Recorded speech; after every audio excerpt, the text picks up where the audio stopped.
Welcome to the Win Again Clubroom. I am absolutely excited, psyched, amazed, etc. to have Brandi Chastain with us today. She's fantastic.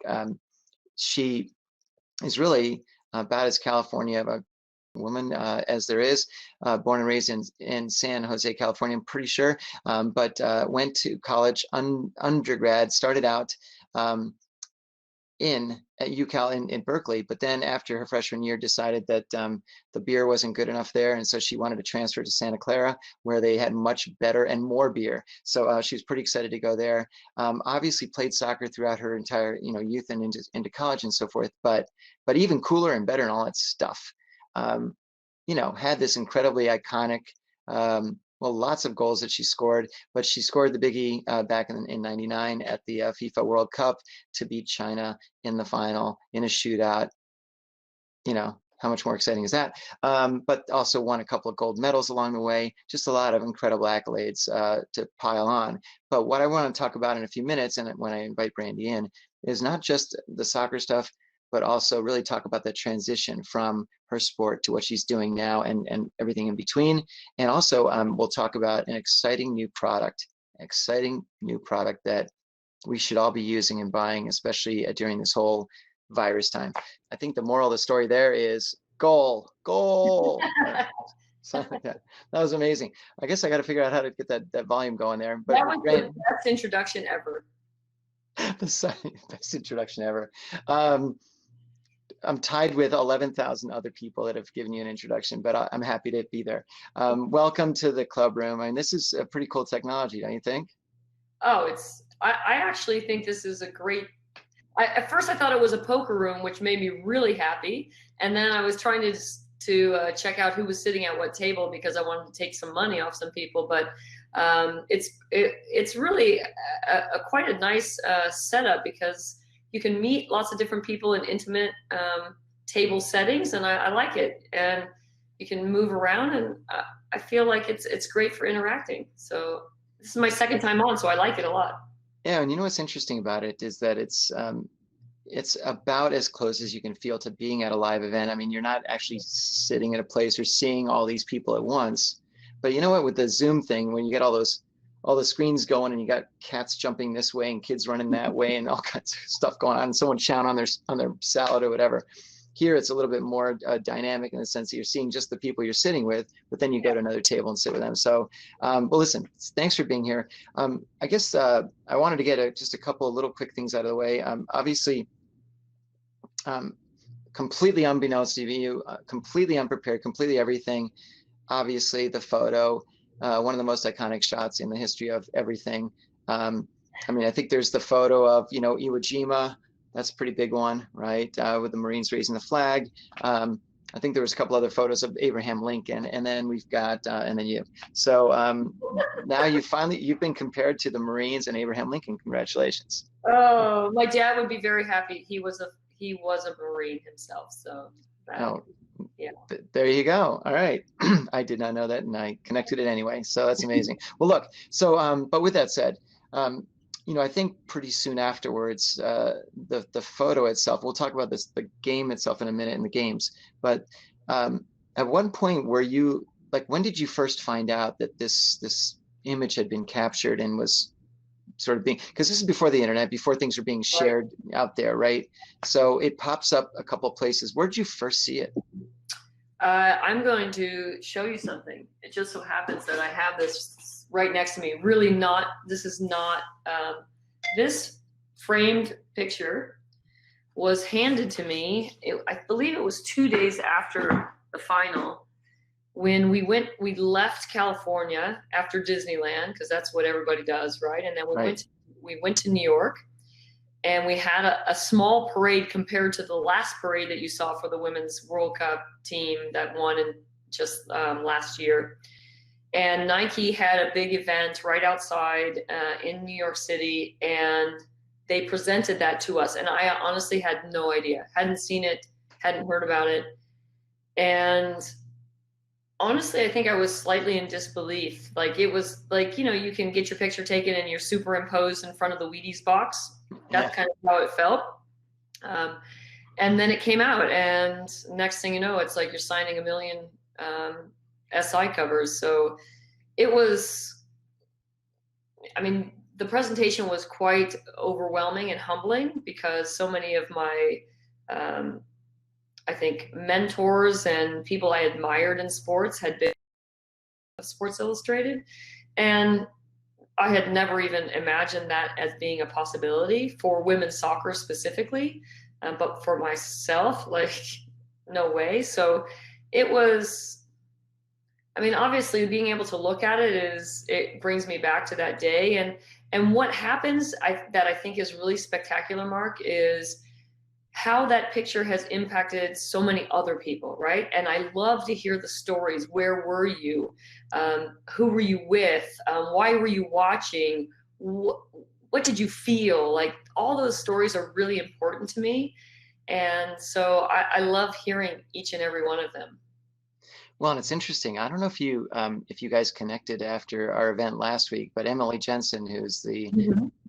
general manager of the Reno Aces, and she's extremely accomplished, and she's done so well. But just complete coincidence, she was at that game, you know, Yeah, and I she, talked to her today, actually. oh yeah, So, yes, and that is the greatness of this platform because we met here. We had a chance to talk. We have a lot of things in common. And, she said something that is going to stick with me for the rest of my life. It's so hysterical. She says, I don't know where I would have been if it weren't for soccer as a chubby third grader. What did she say? A chubby third grader with a perm, she said. And that was all of us, right? Like that, just, there's moments in your life where you're touched, maybe it's unexpected, and all of a sudden your life kind of pivots for the better, right? Or, for the different. And so it was really great talking with Emily today.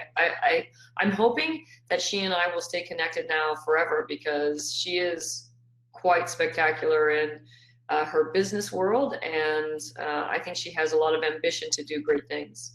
oh, couldn't agree more. She's absolutely fantastic. And when we saw the news of Kim Ng becoming the first female general manager, right, for the Marlins, I made that comment. I said, "You're next," right? But I think she is. She's maybe got to spend another couple of years doing this, but the sky's the limit. And I think, look, obviously, there's a lot of there's a long way to go, but I think women have made incredible strides to assimilate into sports in general, and I think that's just only going to continue. So, Well, can I actually say yeah, something about that? sure, I'm of not so course. sure that it's women assimilating into sports. I honestly think that it's this openness of men who recognize the greatness of these women. I mean, Kim has been around for a long time. This was not a Yeah. spur of the moment. It wasn't like, we'll give it a try kind of thing. I think, women have been in sports for a long time, and it's just this new, I think, willingness. I think it's this new comfort.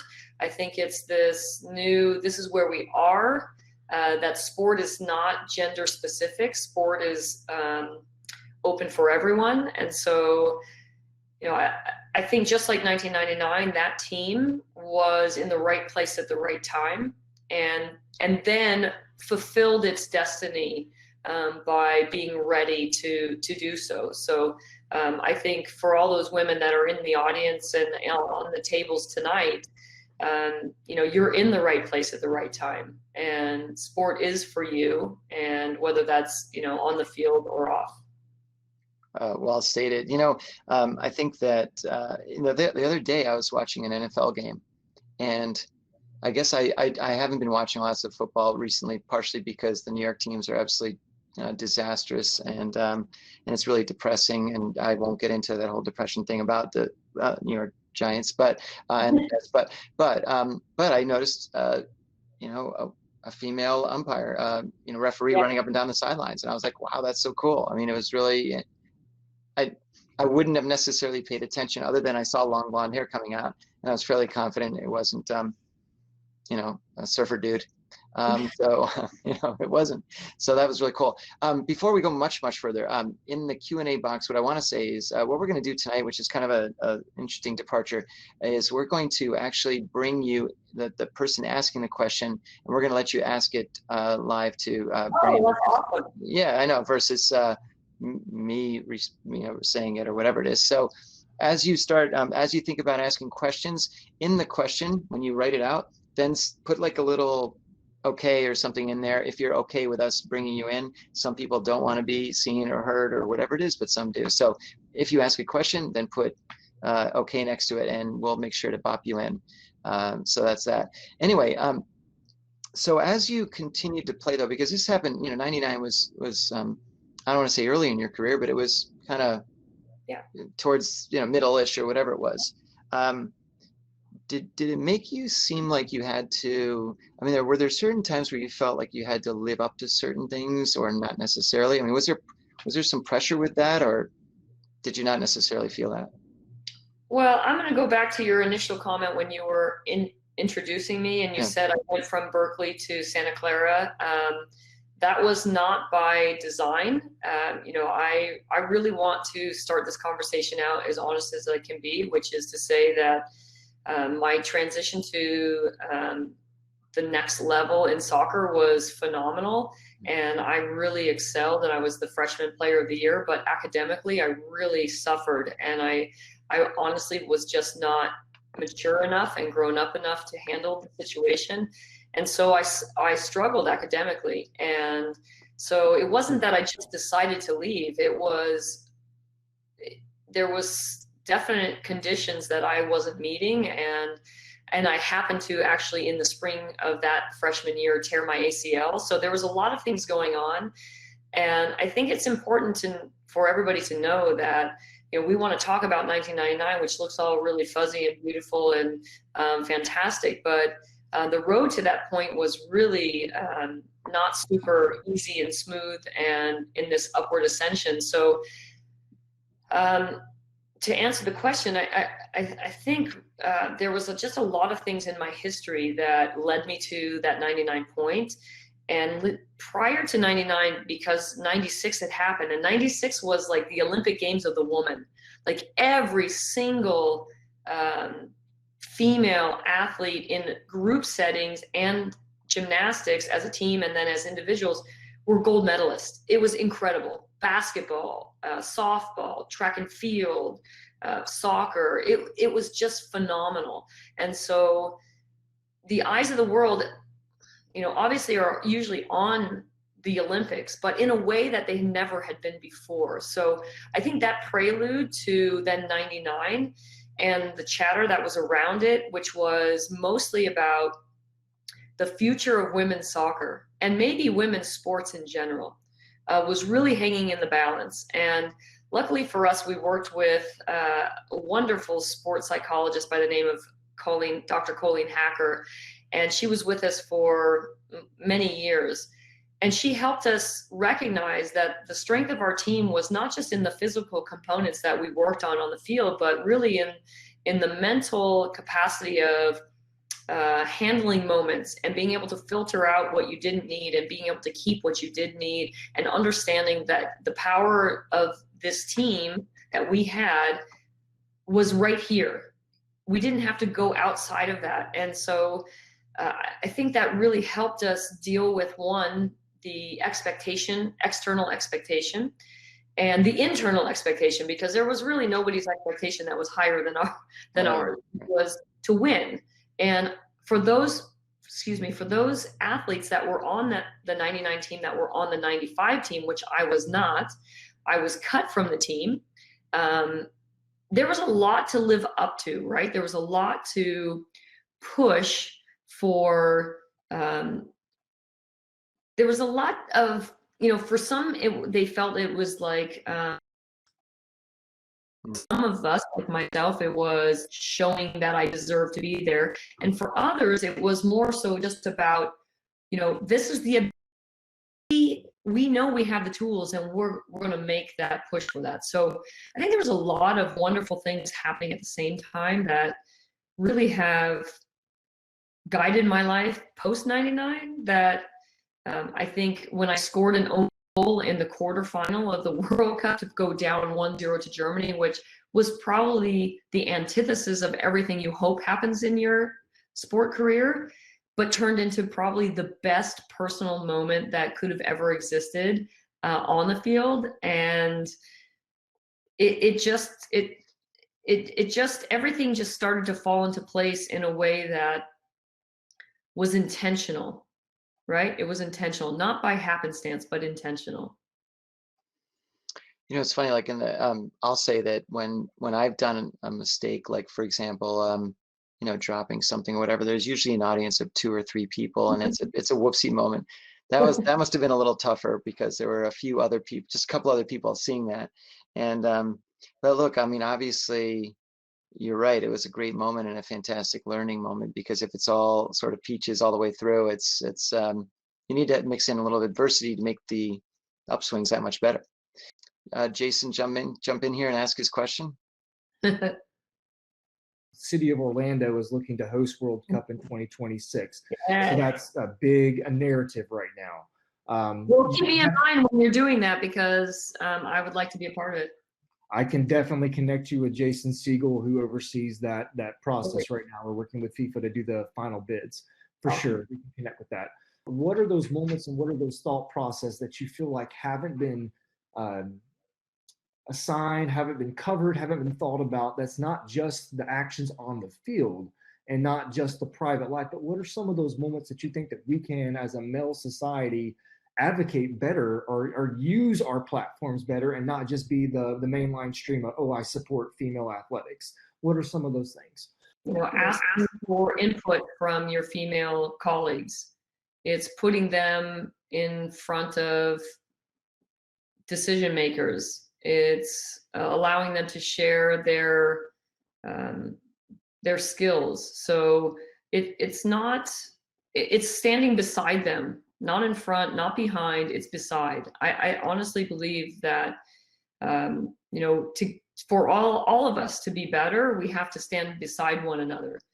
And so that's what I found in my experiences when things really work their best, is it's not really about who's first or who's last or what's your rank. It's more so about we're treating each other, and I think facilitating greatness from each other by standing beside one another.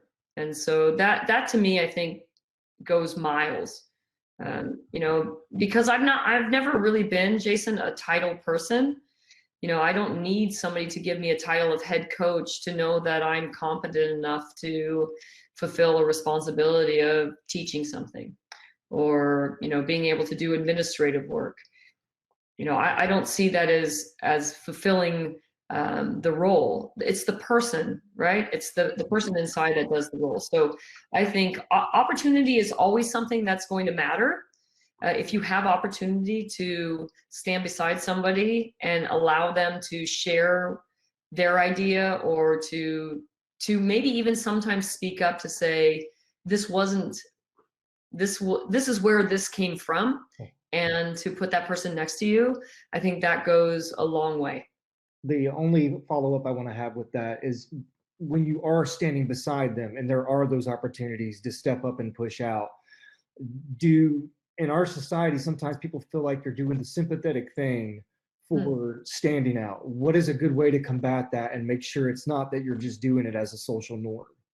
Yeah, I think that's a really great comment, because I think there is a little bit of that, and understandably so. I'm not here to point fingers at anybody, to be honest with you. For me, it's a mutually responsible moment, right?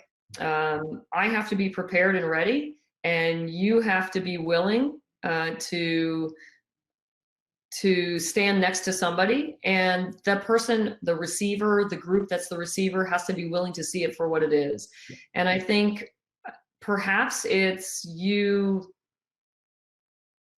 know, I think what you're saying is, I want to be careful, right? Because I don't want to say, like, I gave her the platform. Exactly. I stepped out of the way so she could step forward. That's not it. I think we're teammates. And I think maybe making that statement loud and clear, so it doesn't have to be talked about going forward. Nobody in the boardroom prior to, let's say, 1972, or gosh, even after Title IX, had to say, well, I'm giving him this opportunity. Nobody said that. They just assumed that, okay, this guy's in the room, he deserves his voice to be heard. Similar, I believe. We don't have to give reasons. It just is. It's a fact. That's awesome. Thank you for those profound words. Yeah, thank you. I appreciate the question, Jason. Jason, well done. Thank you. All right. Well, appreciate it. One thing I'd like to talk about for a second now, and before we jump on, is you know, obviously you had a very lengthy career, which is fantastic. There are people, doesn't matter, men and women, that just don't play that long. There's some that leave their sport after 2, 3, 4 years, and you managed to stay in for many years. I won't say how many because I don't really know. I mean, the abacus isn't working as well, or calculator, whatever it is. But with that said, what was the defining moment for you that kind of said, you know what, it's kind of time? You know what? It wasn't my choice. I would have played longer, to be honest with you. And that is one of the that's one of the end of the road scenarios that you wish. I think more athletes wish they had control over. Yeah. And so for me, I wasn't really ready to be done.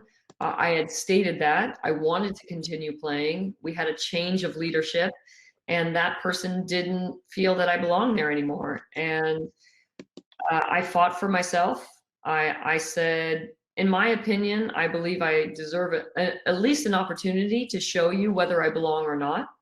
And if you put me on the field with those you believe that do, and they are better, yeah, awesome. I have no problem with that. But if you don't give me that opportunity, nobody will ever know. And I didn't get that chance. So it didn't end the way I had hoped. But again, I think that is really the nature of the business that we choose to belong to. And what you hope is that when you're in the middle of it, that you bring the quality that you have for the minutes and the moments that you get. And I think that that's the one thing I'm really recognizing a lot right now with my youth teams and my high school boys teams is, you know, everybody's fighting for that starting position. Everybody's fighting for the minutes on the field. I don't see anybody fighting for quality moments, right? They want time. They want a lot of it. They want it now. And I'm trying to kind of change the narrative for them about, you know, what is it about starting that makes a difference, number one? What is it about coming off the bench that inspires you? What is it about, you know, if you get 5 minutes or 10 minutes or 20 minutes or a half a game, that can be really fulfilling. And so I think for some reason in the human condition, we go to, I didn't get what I wanted.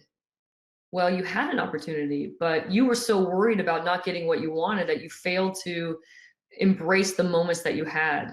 And so let's embrace the time and the moments and the opportunities that are in front of us, because they could be really short. Like you said, some careers, let's take running backs, for example. Yeah. I mean, those careers are 5 years or less. That's not very long. And so what are you going to do? Yeah. Are you going to cry about it, or are you going to get on with it? I say get on with it. Well, you know what's amazing is the average NFL career is like 2.3 years or something. So I mean, these are all basically kids. I mean, there are a lot of guys that come out and they're retired at 24, 25, and you know what happens at that point? I mean, it's the big drop off, and I'll talk about that in a minute. But I'd love to. Hey, Scott, why don't you bring in our next contestant? I feel like I'm the Price is Right here. Come on down. Let's all have a quiet moment for Alex Trebek, please. Oh, I know. As a Jeopardy champion, I'm What? heart is heavy. You didn't know that? Oh man, come on now. No, it's not on my notes. I looked those up earlier, remember? Anyway, hey, Rana. Hey, what's up? Hey. Hey, Brandi, thank you so much. This is such an honor. I'm obsessed and follow you all the time. And I told you I know your brother. He actually coaches my daughter's soccer team in Chicago. Right on. Yeah. Awesome. Well, you're looking fabulous, number one. You look fabulous. You're so nice. I just want to give you some context. So my question's around mental health and in career transition for athletes. So I'm in venture capital, and I actually fund and invest in startups, specifically sports tech, fitness, health, wellness, mental health. So I'm very interested to hear your story as a founder, in supporting startups. And I'm also Latina and an ex-soccer player who tore her ACL in high school and was supposed to play D3 college at Bowdoin. So I understand setbacks, but I wanted to ask you, I've been working with a lot of former athletes that are now investors in startups, and they tell us their story a lot about how their career ended and how it's really tough for them mentally to make that career pivot into figuring out what their chapter 2 is. And so I wanted to ask you personally how you've done that, and if you know other athletes, female or male, and what that path has been and the challenges and what kind of resources do they use, and is there any kind of place to go, and how do they get through that? Yeah, these are all amazing questions, Renata. I absolutely love it, and I look forward to many conversations with you post this meeting for various reasons. I think let's get to the number one thing, which is there were no advocates and allies for this moment. There was no one who said anything about what are you going to do when your career is finished, and intentional or otherwise, it was just void. So I think the number one thing is that the resources that exist now are so much more plentiful, thankfully. And maybe that's because we have a well of experience and people before us now that have done it and now have gone through the pitfalls and experienced what it's like, and now can educate these young women, specifically young women, but not just young women, prior to it happening. I've spoken with multiple authors in this category who are writing books about this very thing, about what does it mean when you lose that thing that was your driving force for whether that was your whole life or part of your life. How do you fill that void? And in my circumstance, I wasn't, like I said to Mark, I wasn't ready to retire. I honestly mentally was in a space that was saying and really communicating to everyone, I'm not going anywhere. This is where I'm going to be. And so I didn't have that chapter 2 outlined. And I honestly just believed soccer was my path, would continue to be my pathway. And when it wasn't, there was this,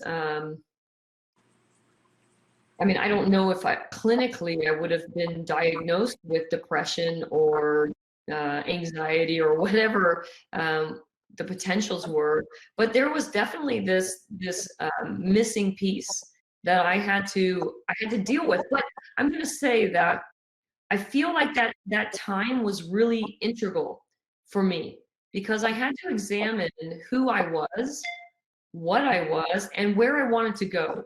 And I feel that if we can empower ourselves with this knowledge that, we've done all these amazing things over here, and those amazing things don't have to go away. Those amazing things can exist right here in the person I am now, and I can use those in, I'm gonna take a little thing from the participants, women in soccer, and say, channel it forward, right? I could channel it forward, and I used all the things that I learned in soccer, one, to continue in my coaching career that I'm still doing, my ultimate dream, responsibility and lifelong wish for all the gifts that I was given in soccer is to give back at the national team level. Whether that ever happens or not, I don't know, but I'm putting it into the universe because I want someone to hear it. You have to be brave enough to put it out there.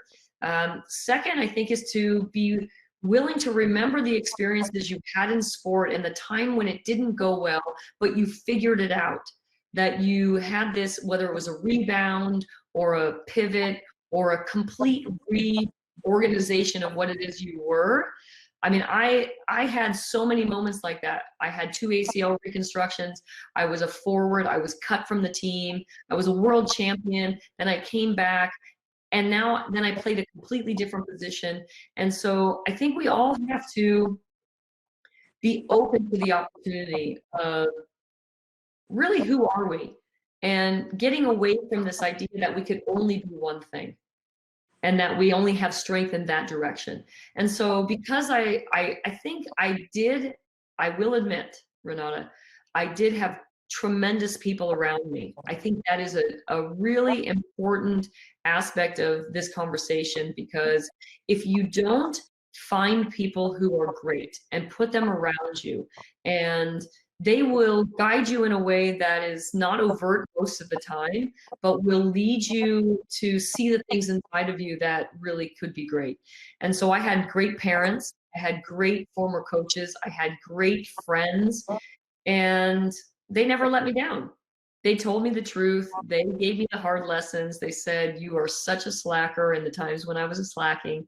And then they allowed me to celebrate, like we saw earlier in that moment. So I'm working with a tremendous amount of women who, at Women in Soccer, with Save the World LLC, and in this new company, CityCheers, where I get to share all the greatness that I learned from all these people and put it into action. I'm never going to be right all the time, and I'm okay with that. And so I think that moment was born of all of the ups and downs and trials and tribulations that I had. No, that's awesome. That's awesome. That's great. I appreciate your transparency and honesty. And I feel like you need to the troops, and I would help you and to try to write a book about overcoming adversity. I think women, whether you're sports or an executive or everything, I think more and more women need to hear that and see that. Well, after this is over, you're going to sit at the table with a writer. Her name is Maria Mernan. So we'll sit down and we'll chat. Okay, great. Thank you. Thanks, Renata. All right. Very impressive. All right, I love it. This is fantastic questions. Well, we've got time for two more. Hi, Brandi. My name is Tristan. I'm a recent graduate of St. FX University here in Canada. I believe, our superpower as human beings is storytelling, and the more specific that we can get is almost like an exercise for ourselves to reflect on what we're doing. So when you just said you want people to focus on quality moments, why are you coming off the bench? Stuff. My question to you is, what specific story do you find you're referring to when you're trying to share the message to the world, and maybe add what is that message that you're trying to share? Well, I think I'll go back to the one that I alluded to earlier, was the own goal in the quarterfinal of the World Cup. And I go back to that. Most people say, oh, what was your greatest moment on the field? And they go to the penalty kick moment, which was phenomenal, obviously, because it was at the end, it was the final, it was, spectacular celebration. It was incredible that, to be there with those women. That was a long journey. But I think in terms of, when I think about impactful moments, like life altering, like this is not just, did it change the game? This was like, this is burned into my brain for the rest of my life. And everything I do going forward absolutely is with this moment in mind. And, when that play started, it was born out of something really, really simple. I saw the ball, I looked at the nearest opponent, and I realized I had no problem. I was going to make a simple play. But what broke down in that moment was my ability to communicate to our goalkeeper, Brianna Scurry. And in that lack of communication, or that miscommunication, she came out, I passed the ball, it went past her, and it went into the goal. And the story could end right there, because we would have lost the game to a very talented Germany. Brianna and I could have, been at odds with each other for the rest of our lives. We could have blamed each other for the moment. I could have internally and externally thought, I'm not good enough. I didn't deserve to be there. Why did the coach put me there? It wasn't my fault. It was my fault, and the list goes on. Sure. And I believe that we have a tendency to do those things when things aren't perfect. And so after playing the ball and racing back and getting there just too late, next thing that happened was the best thing that happened, which was Carla Oberbeck came up to me and said, she has this clap that if I heard it anywhere in a crowd, I know that it would be her, number one. Yep. So I identified that clap and I looked up and she said, don't worry about it. We're going to win this game and you're going to help us. And not for a second longer. I mean, I look away and thought, like, I remember that moment thinking, holy crap, like that is like the most amazing moment. Because never again did I think about the fact that I scored an own goal, and then I ended up scoring another goal, this time for our team, which was not my responsibility, or, you know, as a defender, that was really not what I was on the field to do. And so, you know, Carla's words ring in my ears constantly. And what's ringing to me is what I think everybody has the power to do, which is to impact somebody's life in a powerful way. And we may not wake up thinking that we have that superpower, but we do. The only difference between those who do it and those who don't is a preparedness and a readiness to use it.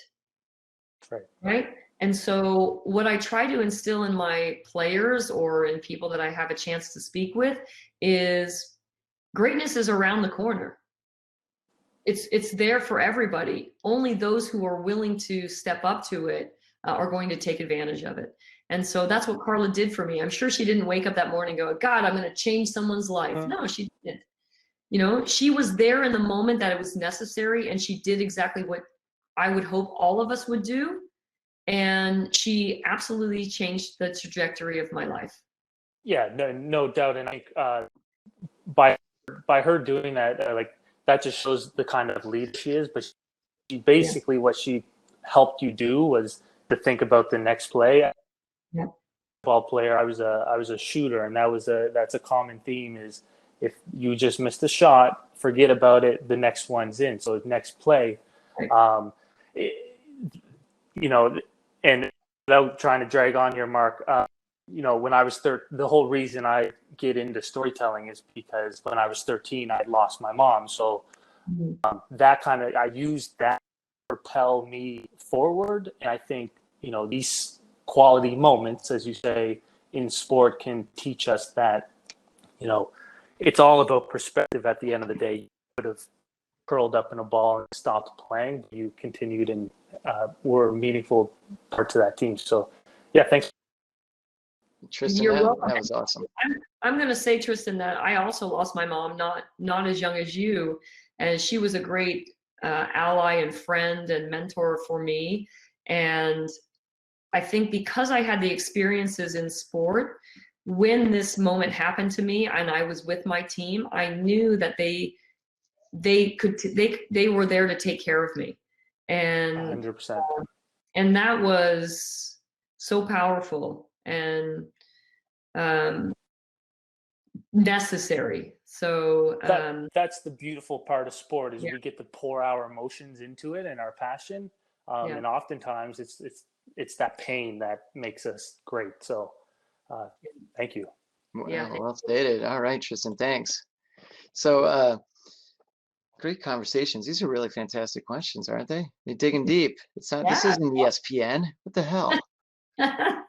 But hey, Scott, why don't you bring in our next question? Because I want to make sure we grab these last couple before we jump back to the tables. But obviously, also, if you have further questions, Brandi's staying at least until 4 a.m. So you know, because what else is there to do during the this whatever's going on pandemic thingy or something?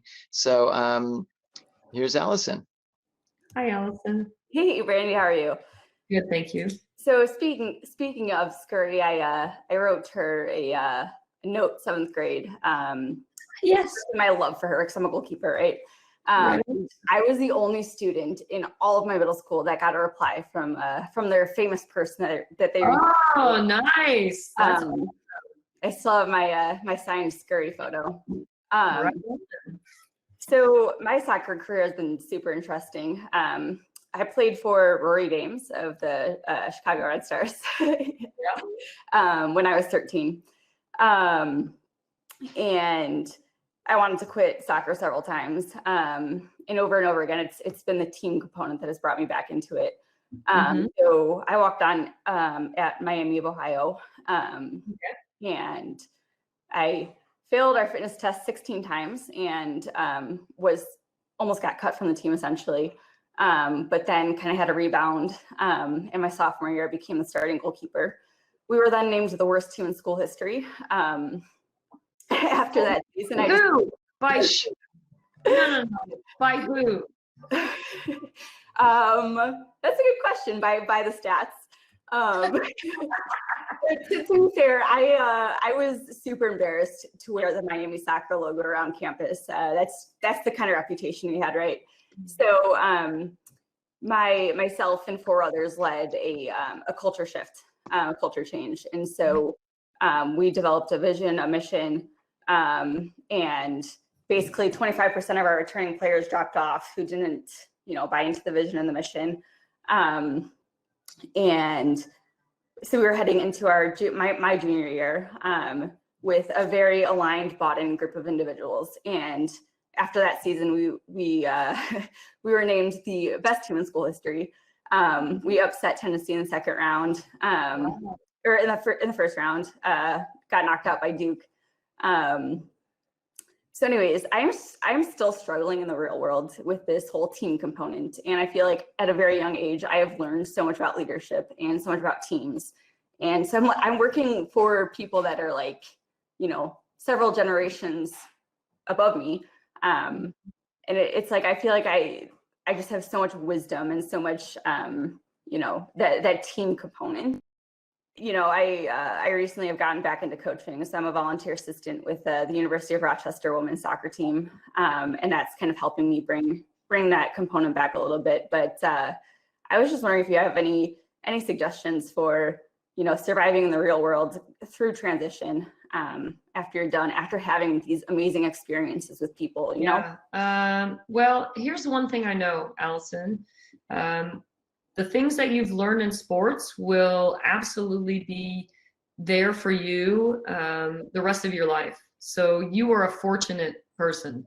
And I feel that you need to lean on those experiences, go back to the time when I love what you said about you were changing the culture of the team. I feel like I am a positive disruptor of culture right now.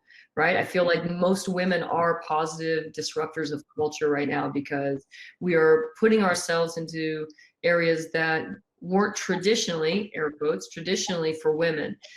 So I think you have to take what you learned as a player. You said I was the worst in fitness. I also was in your shoes, similarly speaking. I felt like fitness was for the other players, not for me. And I really suffered in that category. And until I embraced that and I had a mindset change, I wasn't going to be successful. So what I'm going to say to you now is let the things go that are not helping you and embrace the things that are. And use those things in actionable ways, right? I'm on the verge of maybe having a really tough discussion with somebody who is much my senior. And I feel that it's necessary, and it could go the wrong way, but I know that it needs to happen.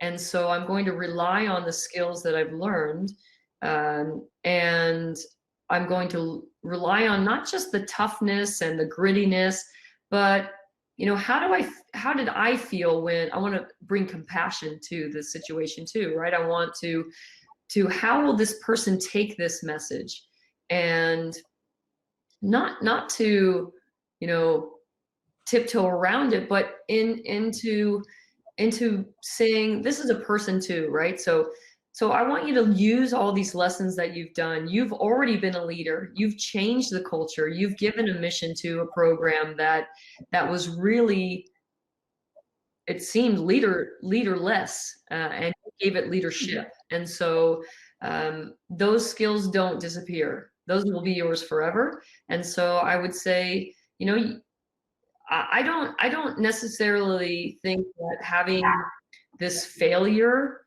or falling down as being lack of success. I think it's opportunity for greatness, to be honest with you. And I think if you have this positive mindset, which I think seems to be kind of the phrase du jour, but I really believe it, to be honest with you, because if you can get yourself up and move forward, a lot of great things can happen.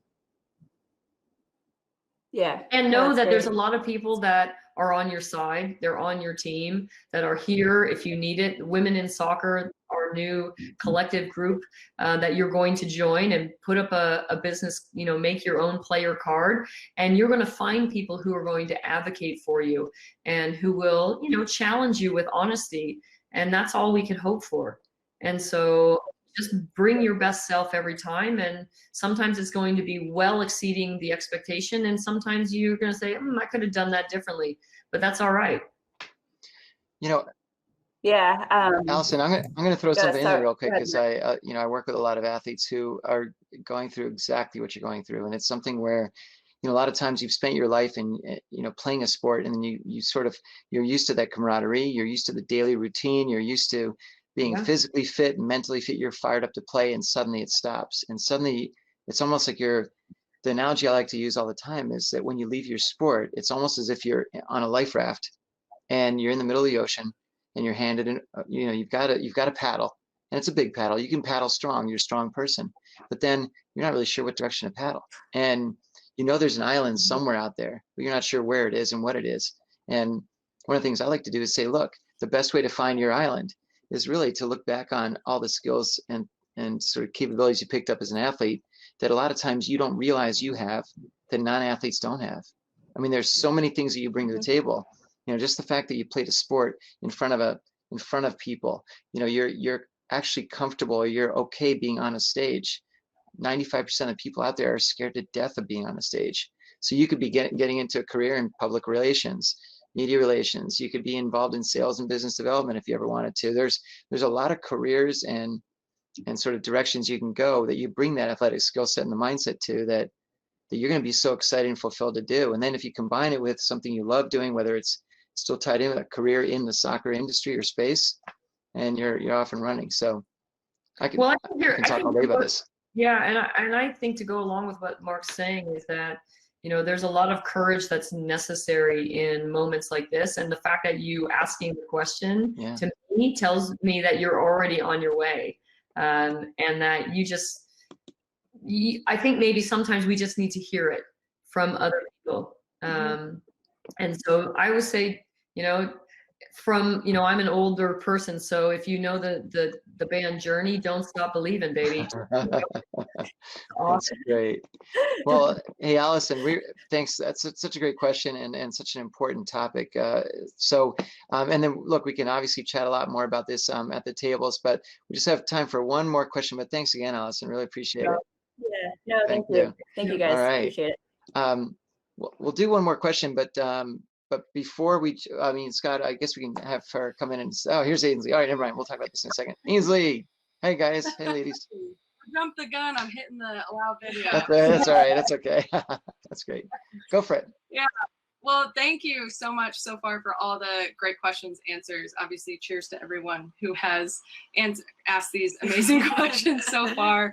It really kind of leads perfectly into what we do at Uru Sports and the sports tech startup platform anyways, of, you know, there's so much power in sharing your story and what you do and how you've lived it. Obviously, you know, Brandi, we were talking earlier and how you've played in Japan and you've played in these high pressure situations, and it's a lot. And as athletes, you go through so much, both physically, mentally, what you do, and then transitioning out of that and how you find that, you know, your perfect fit along the way, and then figure out your life after the fact, and the value of sharing experiences and learning from others who have been there before you. And that's, you know, what we do at Uru Sports. And we try to find new opportunities. And obviously we're talking a little bit before as well about our podcast, The Global Game. And that is where we ask a lot of people kind of their innermost secrets. And you shared a little bit of your stories too, but we do ask everyone on the podcast as well, you know, the same question. We like to give the opportunity, and I think you mentioned it when you were talking with Renata about, you know, the opportunity to give back and to provide information and education for athletes trying to do it as well. So the question we ask everyone, and what we wanted to ask you as well, was what are the 3 things that you wish you knew when you're starting out your pro soccer career?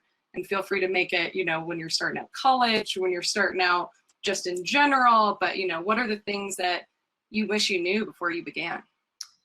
Well, I think we talked about one of them, which was one that leads to what I like to call self-advocacy, which is understanding your worth and not accepting what's below that, and learning how to communicate that in an effective way, so that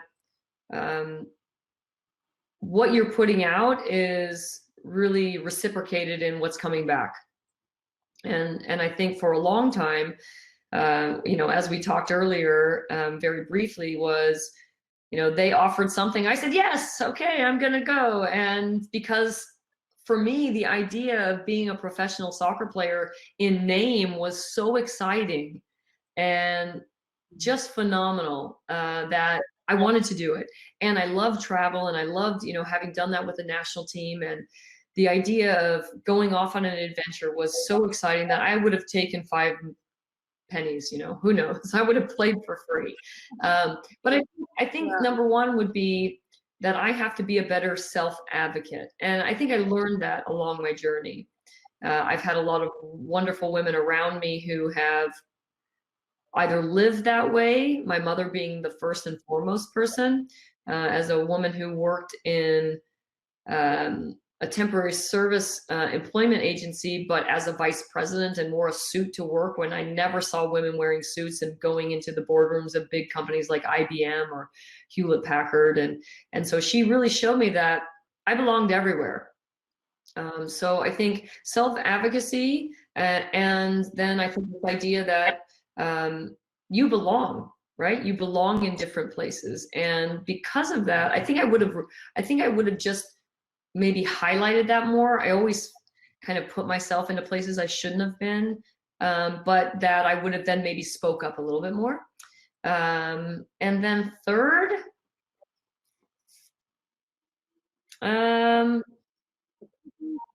gosh, I think maybe having the vision beyond the immediate. That I think is really hard to do. And because as an athlete, you're trained to be in the moment, right? So you have to be in the moment. It's a very insular, very focused, very precise environment that you have to live in. And yet I think everything else to me was just like, it was like really loose and like, we're having a great time. When I could have probably spent a little bit more time on the things that Mark talked about earlier, like why people come to this platform, which is maybe it's financial literacy, maybe it's, what kind of things can I do to protect myself? How can I make connections with people outside of my sport? So I think maybe just having a little bit more awareness of the potential post player. And at the time, I guess I really didn't have any money. So, and not that I have a lot of it now because I'm a female in sports from the 90s.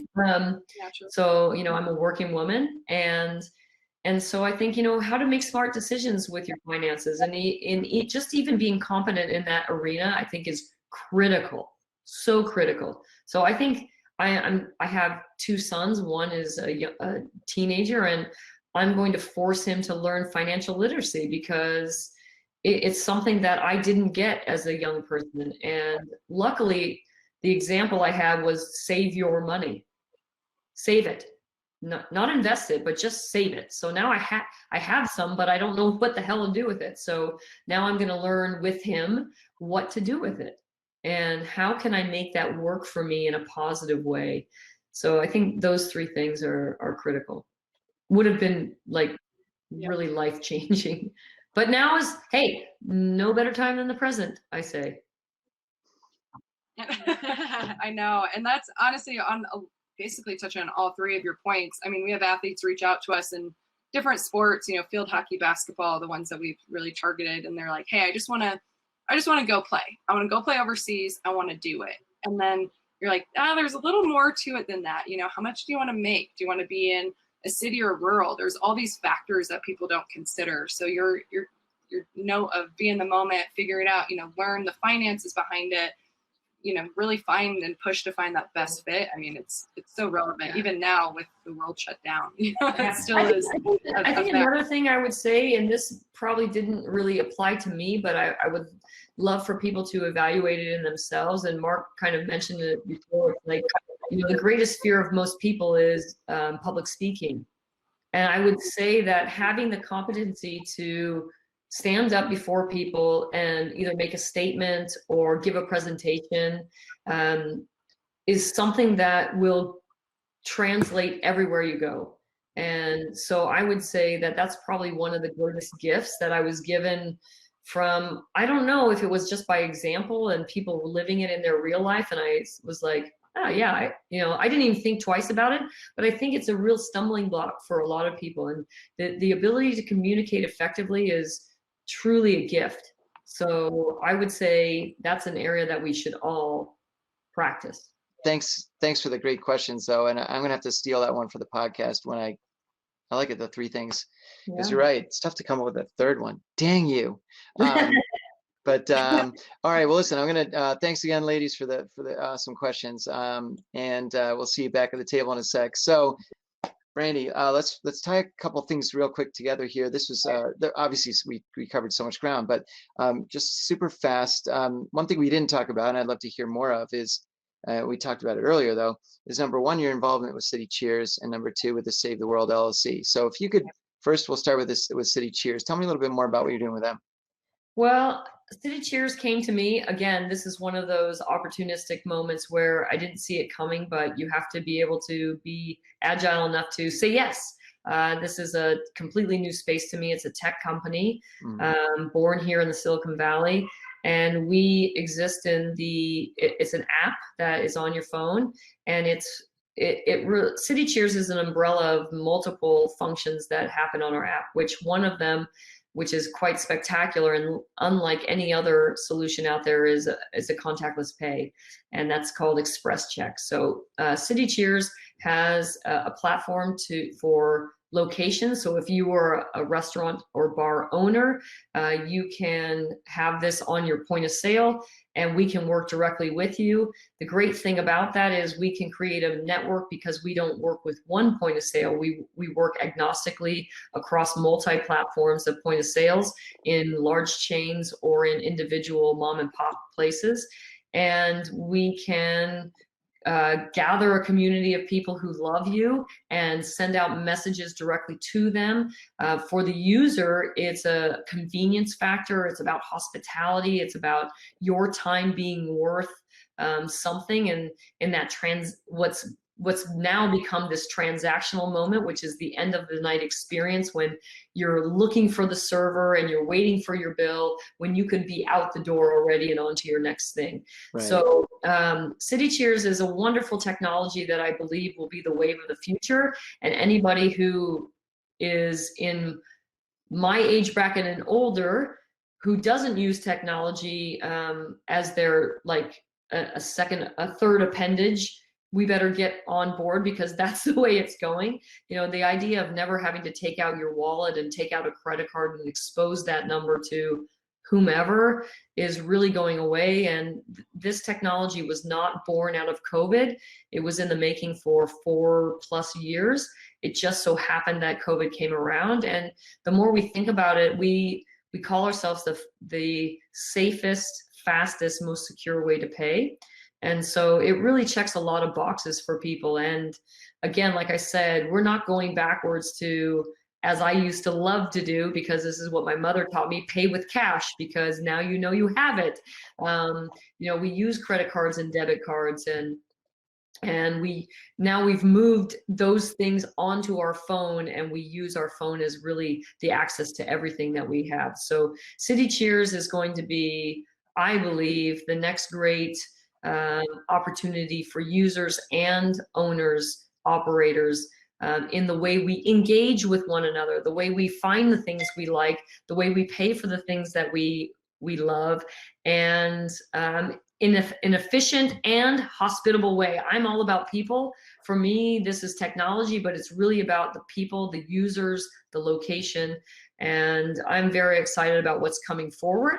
So everybody stay tuned and get on to the CityCheers app. And hopefully soon, if you don't see a restaurant or a location near you, you can email me directly, brandi.c@citycheers.net.